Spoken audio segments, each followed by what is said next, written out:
Hello everyone, good morning and welcome back to my new blog. कैसे हो आप सब? उम्मीद करती हूँ आप सब बहुत अच्छे होंगे। तो ये अभी 5:30 का टाइम है और मैं उठ गई थी क्योंकि आज मेरा है सकट चौथ का व्रत। तो जब भी कुछ ऐसा व्रत वगैरह हो तो मैं जल्दी उठ जाती हूँ। वैसे तो सबसे अच्छी बात यह कि आजकल बच्चों की पड़ी हुई हैं छुट्टियाँ, तो और मैं तो भाई घर में ही रहती हूँ तो कोई दिक्कत तो है नहीं। तो मैंने कहा पहले उठ के जो है फटाफट से टाइम पर उठ जाओ तो अच्छा रहता है, सारे काम हो जाते हैं। और व्रत है तो आज व्रत वाले दिन तो ज़रूरी जल्दी उठ जाना चाहिए। तो वैसे बच्चों की छुट्टियां हैं तो मैं इतनी जल्दी नहीं उठती हूँ, 6:30 तक उठती हूँ, बट आज मैं उठ गई थी क्योंकि मेरा व्रत था। तो अब यहाँ पे जो है बस किचन में आ गई थी अपना।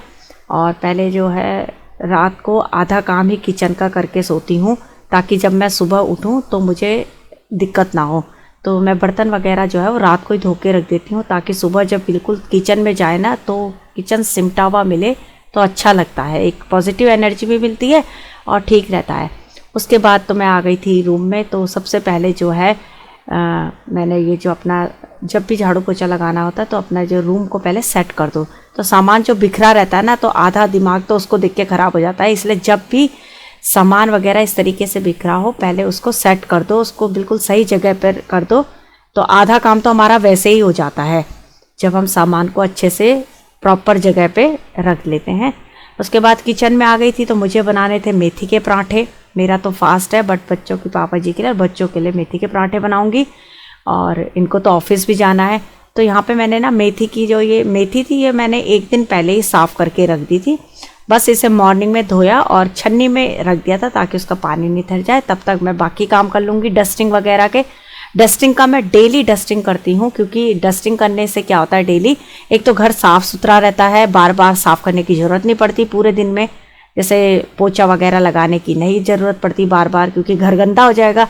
तो मैं हमेशा कहती हूँ कि जब भी सफाई करो तो पहले जो है डस्टिंग वगैरह कर लो, तो डीप क्लीनिंग की भी ज़रूरत नहीं पड़ती है क्योंकि रेगुलर में घर जो है उसकी सफाई होती ही रहती है। बस इसके बाद झाड़ू पोछा हो गया था और अब मैं नहा गई थी क्योंकि मुझे करनी थी पूजा। तो पूजा करने के बाद जो है सबसे पहले मैं अपना छत में गई जल चढ़ाने, जो मेरा डेली का रूटीन होता है सूर्य देवता के आगे 1 लोटा जल का चढ़ा देना। उसके बाद नीचे आ गई थी, फिर नीचे जो है अपना जो पूजा वगैरह करती हूँ रेगुलर में, बस वो पूजा मैंने कर ली थी।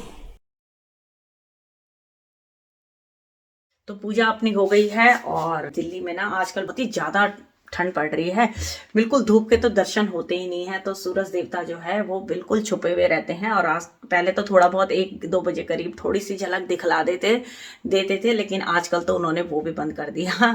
नाराज नहीं है सूर्य देवता, लेकिन सर्दियों में तो ऐसा होता है और ठंड पड़नी भी चाहिए है ना, क्योंकि अगर ठंड भी नहीं पड़ी तो पता क्या होगा, गर्मियों में जो है वो बहुत ज़्यादा मुश्किल हो जाएगी। और ये तो इंसान की फितरत होती है कि ना तो ज़्यादा ठंड बर्दाश्त होती है ना ज़्यादा गर्मी बर्दाश्त होती है। तो हर माहौल में हर चीज़ में अपने आप को एडजस्ट करना आना चाहिए हमको। तो ठीक है, ठंड का भी एक अलग ही मज़ा होता है ना। तो यहाँ रह के हिल स्टेशन के मज़े आ रहे हैं ना। और यहाँ पे देखो मेथी काट दी है, उसमें आटा मिक्स कर दिया, अजवाइन, हरी मिर्च और नमक सब इसमें ऐड कर दिया। अब इसको आटा गूंदूंगी। ठंडे मौसम में ही मेथी के पराठे अच्छे लगते हैं। और आज मेरा है सकट चौथ का व्रत। तो सकट चौथ का व्रत तो ऐसा होता है कि पूजा तो शाम को ही करूंगी, 4 बजे के बाद कथा करते हैं जिससे करवा चौथ के व्रत देगी। और इधर बन रहा है ब्रेकफास्ट, तो मेथी के पराठे हैं। हाँ। अब इनको चाय की आदत डला दी मैंने, है ना। चाय लेकिन हम घर में ही पीते हैं। हाँ, बाहर नहीं पीते, बाहर तो पीता ही। बीवी के हाथों की बनी हुई स्पेशल चाय, है ना। तो हम जा रहे हैं हवन में। तो ईशान टिम्मी भी नहा गए हैं और फटाफट से चलते, चल टिम्मी जल्दी यहाँ। तो टिम्मी भी हो गया है रेडी, आजा टिम्मी जल्दी। तो हमारी गली में ना जो राम कथा हो रही है, आज हवन है तो उसमें जाना बहुत ज़रूरी है। तो आ गई हूँ मैं अब हवन से। यहाँ जहाँ पर हम रहते हैं ना, हर साल नए साल में मतलब 1 तारीख को स्टार्ट हो जाता है, राम कथा होती है, कभी भागवत होती है। तो इस बार राम कथा थी, तो राम कथा चली थी 9 दिन और आज 10वां दिन था। तो 1 तारीख से शुरू हो गई थी और आज 10 तारीख है। तो आज है हवन, आज हवन था तो हम हवन में भी चले गए। व्रत में मैं हवन में भी शामिल हो गई, भगवान की इतनी बड़ी पूजा में शामिल हो गई, तो बहुत अच्छा लगा। वहाँ पर हम रहते हैं ना, वहाँ पर मुझे एक ही चीज़ बहुत अच्छी लगती है कि यहाँ पे हर साल पूजा पाठ होता है इस तरीके से। तो हम भाई खुद से इतना बड़ा आयोजन तो हम नहीं करा सकते ना, क्योंकि इतना बड़ा आयोजन कराना पॉसिबल नहीं होता है। लेकिन गली में सबके सहयोग से हो जाता है, पूरे सारे लोगों के सहयोग से हो जाता है, तो बहुत अच्छा लगता है। और इस चीज़ के लिए तो हम भगवान जी को भी थैंक यू बोलते हैं। तो प्रसाद भी ले आई हूँ और अब बनाऊंगी तिलकुट। तो अभी जो मैं कथा है वो 4 बजे करूंगी। गुड़ मेल्ट हो रहा है, तो लाइट नहीं है ना, इसलिए जो है दिखाई नहीं दे रहा सही से।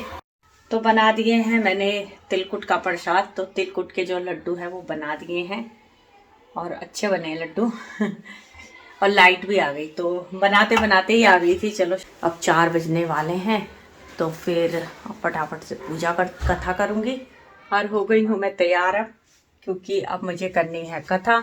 तो उसके लिए मैंने साड़ी पहन ली और कुछ इस तरीके से पहनी। देखो आप लोग, विंटर्स में साड़ी पहनना थोड़ा सा ना डिफ़िकल्ट तो होता है। डिफ़िकल्ट ये होता है कि ठंड बहुत लगती है, लेकिन जब कुछ ऐसे ओकेज़न होते हैं जिनमें साड़ी पहनना बहुत ज़्यादा ज़रूरी होती है, पूजा पाठ व्रत हो, तो उसमें तो साड़ी ही अच्छी लगती है। में जब हवन में मैं जा रही थी तो तब भी मैंने सोचा साड़ी डालूं, लेकिन देर भी हो रही थी। ये बने हुए हैं लड्डू, और ये मैं ना छत से ना, हमारे गमलों में ना दूब बोलते हैं उसे, दुर्वा है ना, तो भगवान गणेश जी को जो है दुर्वा जरूर चढ़ाई जाती है। तो हमारे लिए तो अच्छा है, छत में गमले में से मैं उसे तोड़कर भी ले आई थी पूजा के लिए।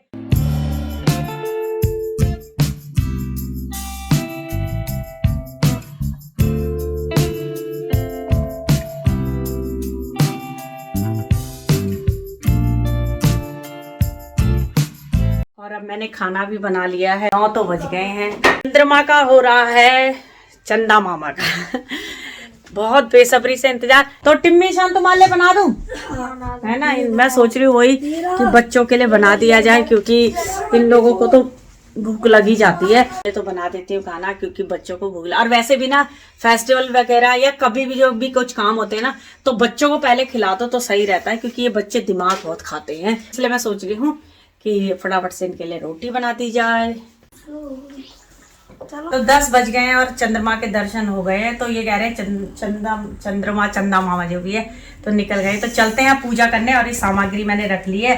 तो जल का लोटा है, तिल के लड्डू हैं, जो मेन चीज होती है यहाँ पे तिलकुट जो बनते हैं, धूप है, दिया, और अब चलते हैं। एक कमी है क्या? देखो, रोली तो रख ली लेकिन वो नहीं रखे अक्षत। अक्षत मतलब चावल। रोली रख ली थी लेकिन चावल रखना भूल गई थी, अक्षत जिसको बोलते हैं। तो चलो टिम्मी का वो चला भी गया, चला गया। तो उसने पहले साइकिल निकाल ली, वो इसीलिए क्या मुझे पता नहीं। तो अब लंबे इंतजार के बाद चंद्रमा के दर्शन हो गए थे, और अब मैं यहाँ पर आ गई थी चंद्रमा की पूजा करने, क्योंकि ये जो व्रत होता है इसको चंद्रमा को अर्घ दे के ही व्रत को खोला जाता है। तो शुक्र है इस बार तो चंद्रमा जो है वो बादलों के पीछे नहीं छुपा होता, क्योंकि कई बार विंटर में क्या होता है, मौसम ख़राब होता है, तो एकदम क्लाउडी वेदर होता है, तो चंद्रमा के दर्शन भी मुश्किल हो जाते हैं। बट आज मौसम जो है मतलब क्लीन था आसमान। तो बस अब यहाँ पे मैंने जो है अर्घ दे के चंद्रमा की पूजा कर ली थी। उसके बाद दोनों बच्चों के टीके लगा लिए थे। तो पूरी फैमिली मुझे ये बहुत अच्छा लगता है कि मेरे बच्चे, मेरी फैमिली, मेरे हस्बैंड, जब भी मैं कुछ ऐसे फेस्टिवल कुछ भी सेलिब्रेट करती हूँ ना, तो मेरा पूरा साथ देते हैं, मेरे साथ रहते हैं। तो मुझे इससे बहुत ज़्यादा बहुत ही पॉजिटिव एनर्जी मिलती, सच बताऊँ तो बहुत अच्छा फील होता है। अब यहाँ पे मैंने बच्चों को जो है टीका भी लगा दिया था।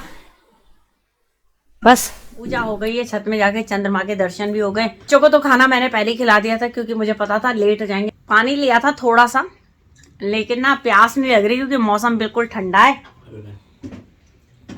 पर फिर भी थोड़ा पी लिया है, क्योंकि मौसम ही ऐसा, सर्दियों में ना इतनी प्यास लगती नहीं है। फटाफट से खाना बनाती हूँ।